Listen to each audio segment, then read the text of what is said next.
Então, assim, foi uma fase bem difícil.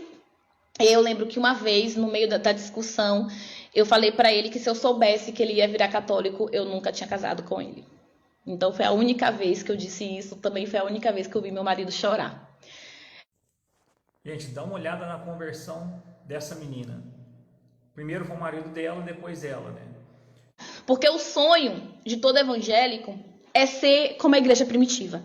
Quando as pessoas me perguntavam, por que você é batista? Eu falava, não, porque eu acho que a igreja batista é a mais próxima da igreja primitiva que está lá na Bíblia. Eu só achava que era isso, né? E quando você vai quando você estuda a igreja primitiva e você olha como a igreja primitiva cria, você fala, cara, isso aqui é a igreja católica, isso não tem nada a ver com a igreja batista, com a igreja pentecostal, com a igreja assembleia, com a igreja...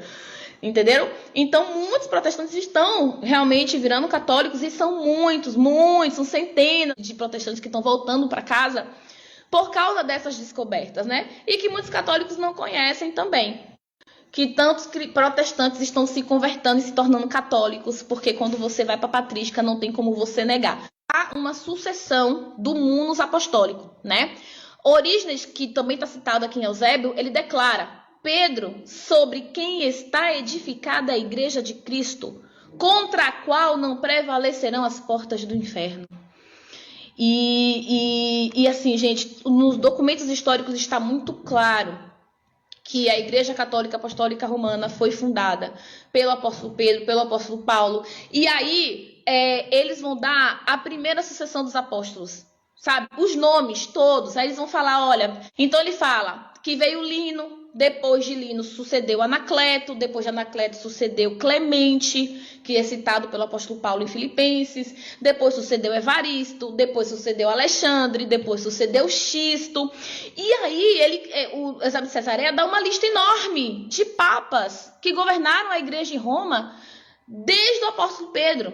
E eu falei, meu Deus do céu, gente, esse povo não tá mentindo, não. Assim, imagine 35 anos de mentiras caindo na minha frente, né?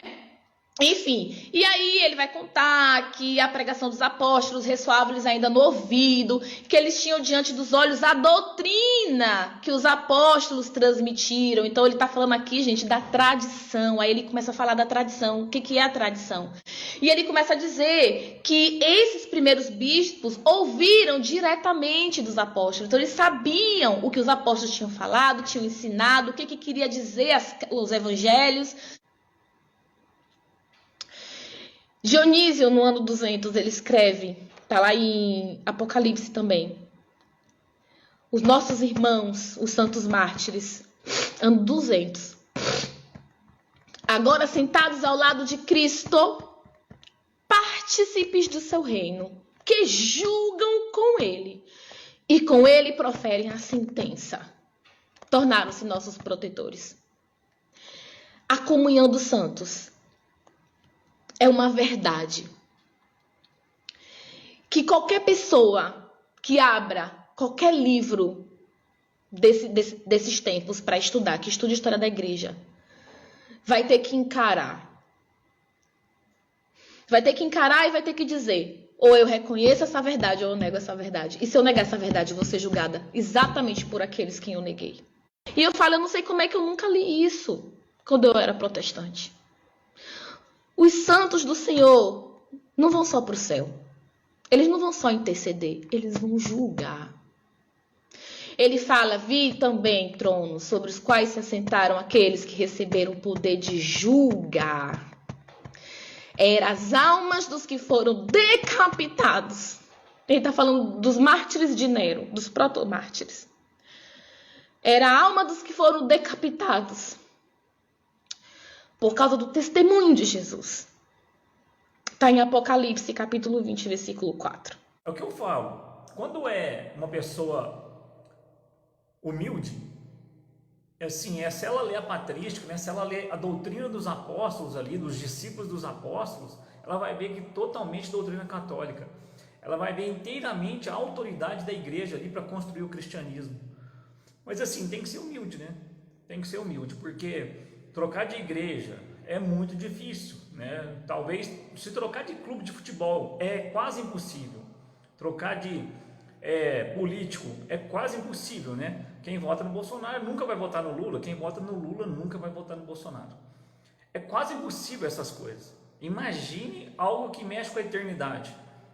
E fora a indústria da desconstrução da Igreja Católica, né?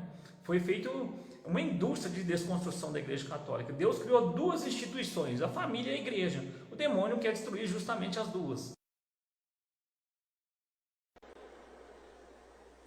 Já sei porque Deus me trouxe aqui. Era para eu ver esta cena ridícula. Ir lá e dizer para essas senhoras que isso nunca foi, não é e jamais será Jesus. Ou elas aceitam Jesus de verdade, ou elas irão todas para o inferno. E eu, cheio do meu eu, cheio da minha prepotência, da minha arrogância, cheio dos meus arrazoados, tomei o corredor central e vim. A uns 5 metros distante daquela âmbula, de repente, uma bola de fogo de uns 20 centímetros em cima daquela âmbula. Fogo puro. Não sei se era imaginação minha ou se de fato aquilo aconteceu. Parece que aquela bola de fogo, ela saía de cima da âmbula uns meio metro e voltava na minha direção. Lá o pastor Sidney ficou. Nem um passo mais para frente. Era uma vontade de dar glória a Deus. Era uma vontade de dar aleluia. Era uma vontade de falar línguas estranhas. Mas eu tinha certeza que estava dentro de uma igreja católica. E eu, como pastor, dizia que o Jesus dos católicos era um Jesus morto. Ele não andava, ele não falava, ele não ouvia, ele não pegava, ele estava pregado na cruz. E ele não podia fazer nada pelos católicos. Consequentemente, ninguém poderia sentir a presença de Jesus dentro de uma igreja católica. E aquele meu paradigma agora estava sendo quebrado. Agora eu estava sendo fulminado. Mas diante daquele desejo, daquela vontade de glorificar ao Senhor, o meu arrazoado, o meu preconceito, o meu paradigma era muito maior. E eu resisti em não glorificar ao Senhor, em não dar um glória a Deus, em não dar um aleluia, em não louvar ao Senhor dentro de uma igreja católica. E exatamente naquele momento em que eu resisti a glorificar a Deus, parece que uma mão humana pegou aqui na minha cabeça e empurrava-me na direção daquela mesa.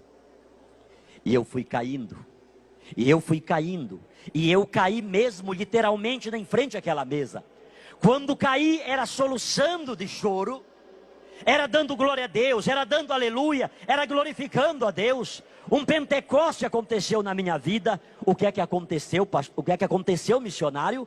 Aconteceu que no dia 16 de dezembro de 1998, o primeiro dia em que entrei em uma igreja católica, Deus me fez ter a maior de todas as certezas de minha vida. E essa certeza eu tenho pregado e testemunhado no Brasil, de norte a sul, de leste a oeste, para poucas pessoas e para muitas pessoas. Que certeza é essa, missionário? Que Jesus Cristo, Ele sempre esteve vivo, com poder e grande glória dentro da Igreja Católica Apostólica Romana.